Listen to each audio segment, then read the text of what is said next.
आंदोलन करते सत्ता परिवर्तन करने संकेत देते आज ताहा पूरण हो तेणु समस्त को बहुत बहुत धन्यवाद दूसरी सहित भारत वर्षर यशस्वी प्रधानमंत्री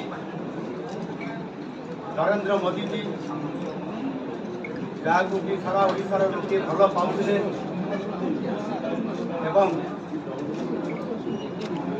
प्रधानमंत्री को प्रतिश्रुति देते आम निश्चित भाव